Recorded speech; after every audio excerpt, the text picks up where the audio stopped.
Well, hello, everybody. Welcome. No, I'm not going to do that. It's not Pete Graves. Yes, we're all bored. Well done, Pete. You're on a sabbatical in Florida or wherever you are and loving life.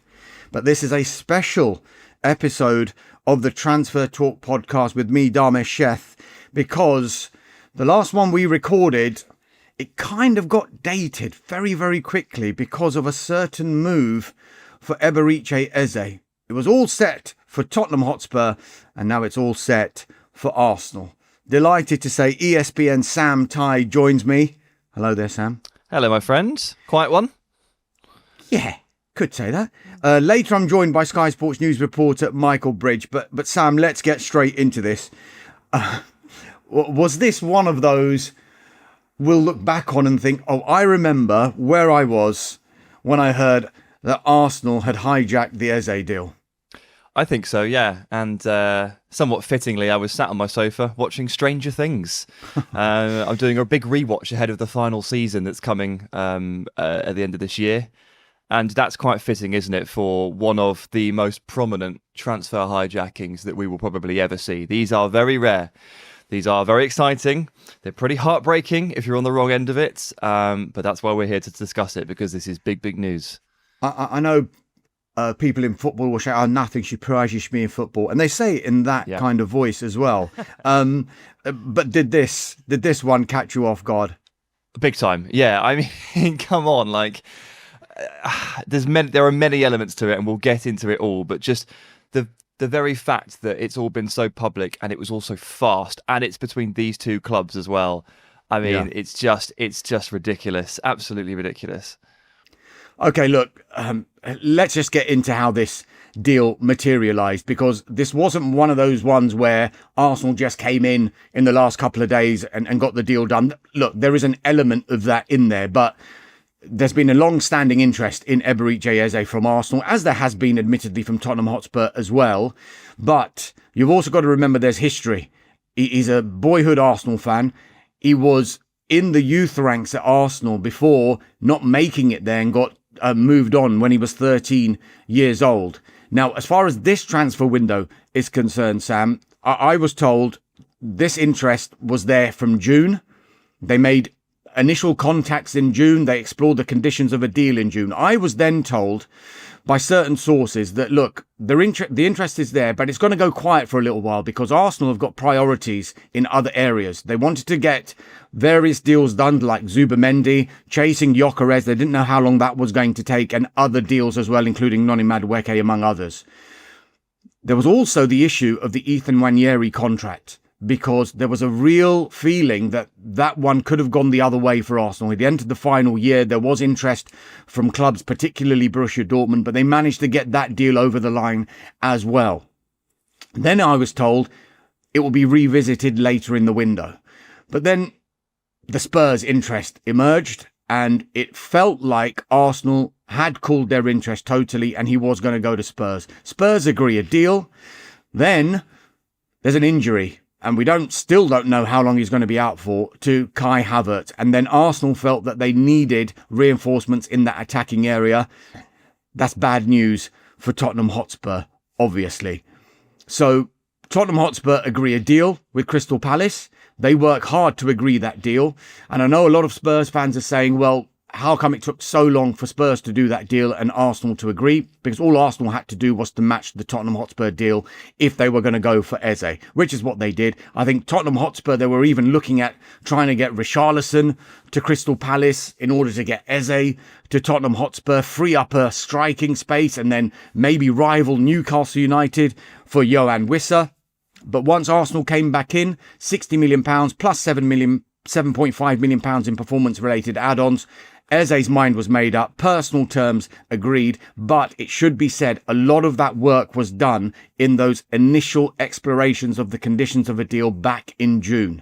So that's where we stood with that deal. And as we record this, he's due to have a medical and he will join Arsenal unless we get another huge twist, which this time we are not expecting. Sam, you touched on it at the start there, but when was the last time you saw a transfer that caused such a huge stir as this one? Yeah, I mean, to hit these kind of headlines and to be this kind of gripping and this exciting. It is tough. I mean, I'm thinking back to some of the biggest deals that we've ever seen here. Like, this is the kind of stir that's caused by anything that costs 100 million or more. It's the kind of stir that is caused by other similar gazumpings, if we'll call them that. So if you cast your mind back to, unfortunately for Spurs again, it's Willian and how he arrived at a London airport one day with the intent to sign for Spurs and seemed to whisk off in a car in a different direction and ended up signing for Chelsea. That's probably quite similar. I think I'm getting a bit of a Man City's first massive signing Robinho vibe off this in terms of buzz and excitement, and maybe even something akin to when genuinely Cristiano Ronaldo left Manchester United for Real Madrid. I mean, you can usually tell what kind of impact, what kind of an earthquake has been set by these deals by how many of your very casual football fans and friends are blowing up your WhatsApp and going, wait, what's happening? And this is certainly, it's registering on the Richter scale, let's put it that way. You mentioned Cristiano Ronaldo. This kind of reminds me of when he returned to Manchester United as well. The amount of the stir that caused, as you mentioned, the WhatsApp messaging was blowing up. But there you had a situation where everyone expected him to go to Manchester City, if you remember. And then there was the interest from Manchester United, and United ended up getting him. So you've got a situation here where everyone was expecting him to go to Tottenham Hotspur, and then their biggest rivals, Arsenal, are the ones who end up getting him. Well, yeah, I mean, to be honest with you, when he was negotiating and getting closer to Spurs, I struggled to believe it because I just, in my head, Eberechi Eze was going to Arsenal this summer. They did all that groundwork in June. We talked about it quite extensively early in the summer. And we knew the release clause, we knew the price, everyone knew all the conditions of all the terms of the deal. And it just kind of felt like Eze would end up at Arsenal. So for them to basically let that cool off to the point where Spurs were going to nip in, it genuinely felt really strange. Like, I couldn't wrap my head around it. So there's one part of my brain here, and I have no horse in this race, but I'm quite relieved that Eze's actually going to Arsenal because it makes more sense in my head than Eze going to Spurs. It just, like, if I just seen Eze holding that Spurs shirt after what we saw over the course of the first part of the summer, I just think I'd struggle to get my head around it. So this at least makes a bit more sense. Yeah, I mean, you're struggling to get your head around it. I think the Tottenham Hotspur fans are definitely struggling to get their heads around it. As I mentioned before, we'll hear from my colleague at Sky Sports News, Michael Bridge, a little later on. But I want to get your view on the Tottenham Hotspur side, Sam, because they're not happy, the fans. It's only going to further increase the anger of those Spurs fans towards Daniel Levy and ENIC, isn't it? I guess so, yeah. I mean, look, there's a lot of accusations flying around right now. There's a lot of anger. Frankly, I'm not close enough to the situation, to the deal, or to the fan base, the situation, to really recognise what's right and wrong about what's been flying around. But what I will say is, from the outside looking in, Spurs do frequently struggle to get deals over the line in a very frustrating way. The fact that we can name at least 2 other situations where Spurs have been publicly gazumped and had their terms stolen off them. So Willian is one of them. And Luis Diaz was another. I mean, when he went to Liverpool 2.5 years ago, Spurs had the deal agreed and Liverpool copy and pasted the terms and said, thanks very much, that looks pretty good, we'll take that off you. It's a very frustrating existence sometimes. And it, publicly speaking, it always seems to be Spurs. So it's that why always me, woe is me situation. And I feel for the fans there. But is it me, or do the club just seem to be quite slow to do their work? And are they perhaps guilty sometimes of zeroing in on one target too specifically rather than spreading the net a little bit more widely to 5 or 10 ideas? Because, Dams, they tried to get Morgan Gibbs-White. That was a relatively unprecedented situation in which they failed to get him. I'm not bashing them for that. That's very weird. But they didn't get him. Morgan Gibbs-White signed his new contract at Nottingham Forest on July the 26th. Shortly after, James Maddison tore his ACL, and we are now on August the 22nd, and Spurs have been fiddling around on a deal for Eze for the last 3-4 days, are going to lose out on him. It seems to me like they react quite slowly to things, and there'll be a bit of jealousy at play here because, contrastingly, and because it's Arsenal have suffered an injury to Kai Havertz, and within 2 days have signed Eberechi Eze.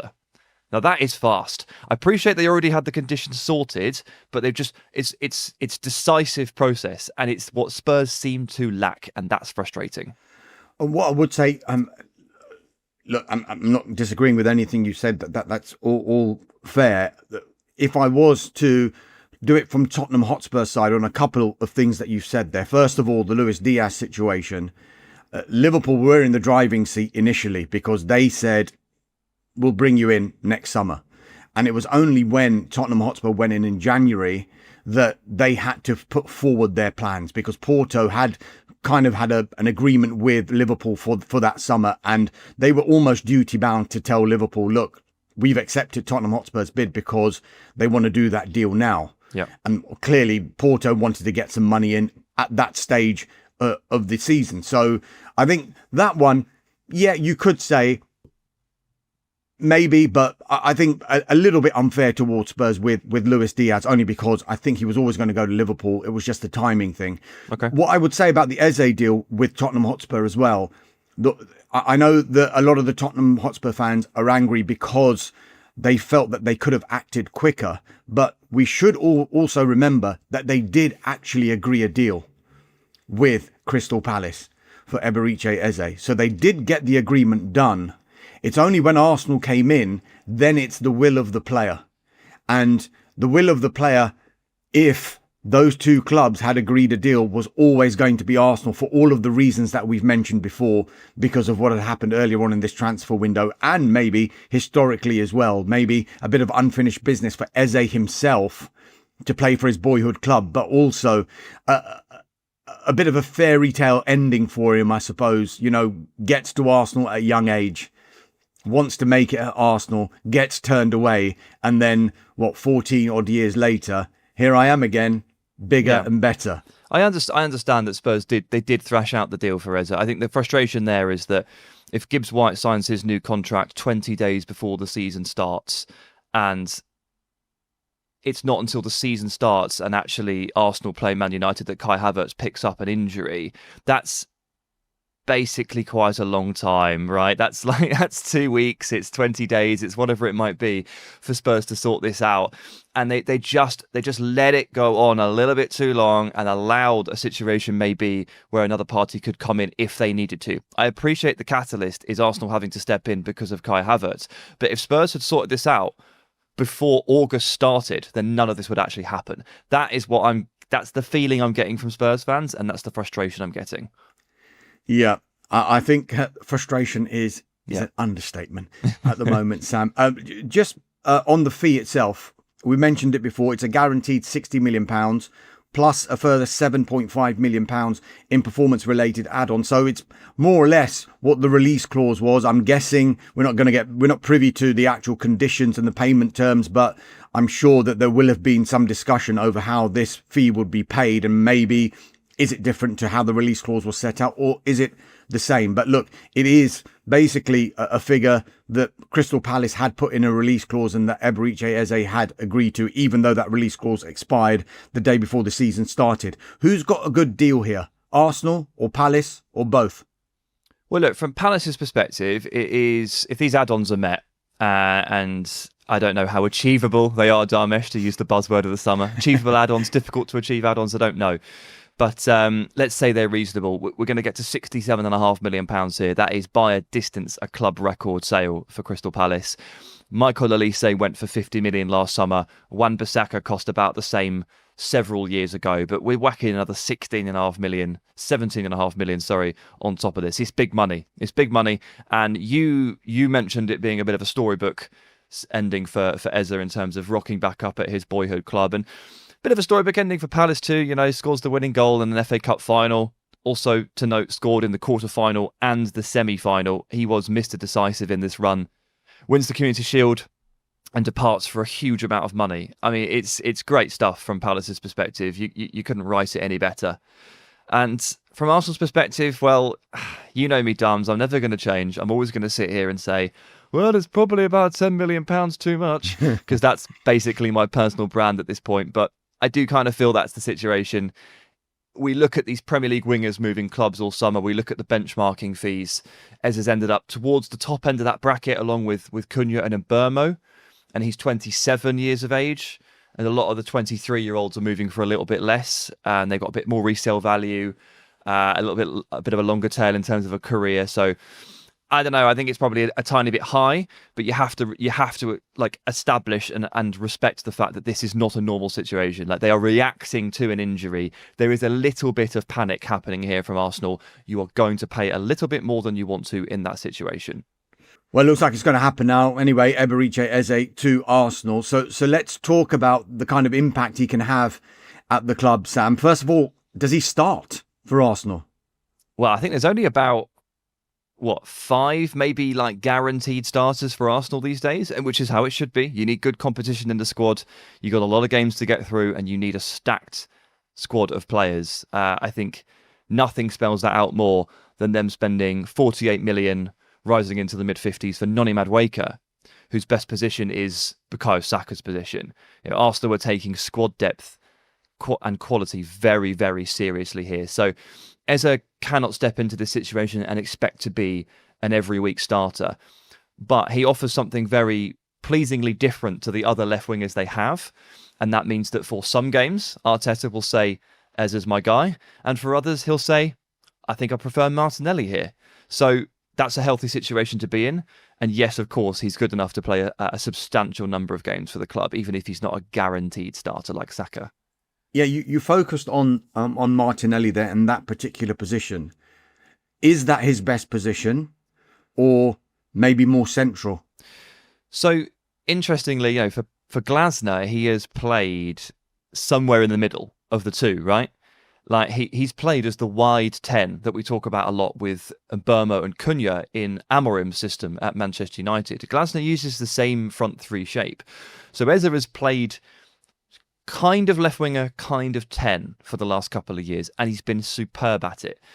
But before Glasner, he played left wing. He played a bit of number 8, attacking number 8, a bit of number 10. At QPR, he was a brilliant left winger, proper left winger. I just think he's going to end up in those general areas of the pitch. He's plays three positions to a very high standard. I expect to see him more often than not on the left. But again, all summer I've been asking the question, Darms, are Arsenal going to take the situation with Martin Ødegaard seriously? Can you ask him to play every single game? Or are you going to make sure that you have a bit of creative juice outside of him? Eze solves that problem, even to the point where if Ødegaard needed to step out and Eze needed to play as an attacking number 8 in a 4-3-3, I think he can do it. I've literally seen him do it for Palace.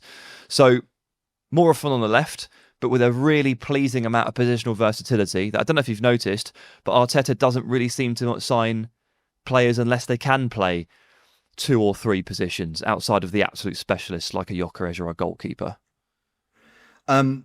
Listen, it's obviously been the biggest talking point of the week, maybe even the window, though you could argue Alexander Isak can compete with that.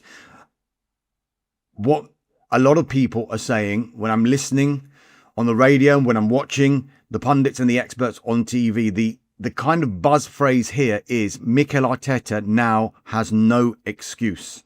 He has to win the Premier League title. For me, I think it's a little bit disrespectful to teams like Liverpool and Manchester City because they're going to obviously have a say among other teams as well. It's clearly going to help Arsenal's title ambitions this season having Eberechi Eze in that squad. Does it make them favourites for you? Right, so this is a bit of a difficult question, and it's a loaded question, I think, towards Arteta at points, as you kind of suggest there. I think it's not just about what Arsenal do, it's about what the other Titans do too, and Liverpool and City have reloaded pretty aggressively. My before a ball was kicked pre-season prediction, I put Liverpool to win the title, but to tell you the truth, I didn't really believe in it, because what I've seen from them over the first couple of weeks has not been particularly good. There's a lot of change happening in that team, and they've clearly got a lot to get to grips with. And I think it opens the door for a team like Arsenal fully to step in here. But they still need a lot to go right. Eze needs to click. Gyökeres needs to adapt and score goals.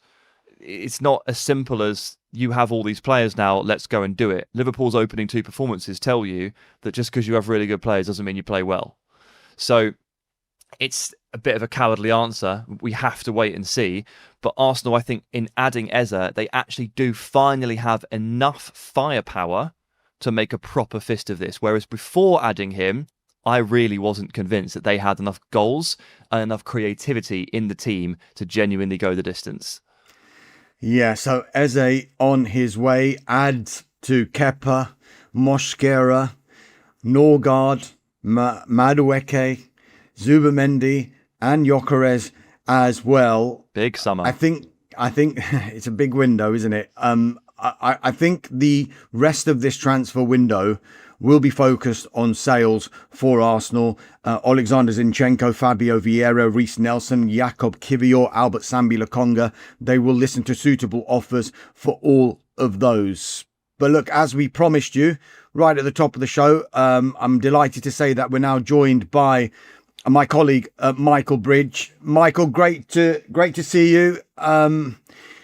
I know you've been talking until you're blue about this deal on Sky Sports News over this week. Myself and Sam have been speculating on what the mood would be inside Tottenham Hotspur. So give us your insight. What is the mood like there just now? From a fan's perspective, it's huge disappointment, a tinge of embarrassment because it's to Tottenham's biggest rivals. And I have to say there's quite a bit of anger as well.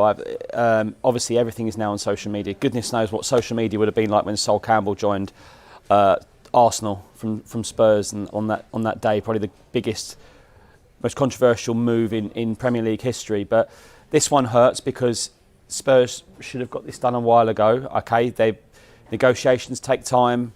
Daniel Levy and Steve Parish, I get it, but to Spurs supporters, it looks like Arsenal have just gone and got it done. But obviously, what Arsenal have done is they've matched what Tottenham have offered, and he's chosen Arsenal. That's not a problem. That's absolutely fine. But I think the anger is really that if Spurs fans feel this could have got done earlier. James Maddison got injured 3 to 4 weeks ago.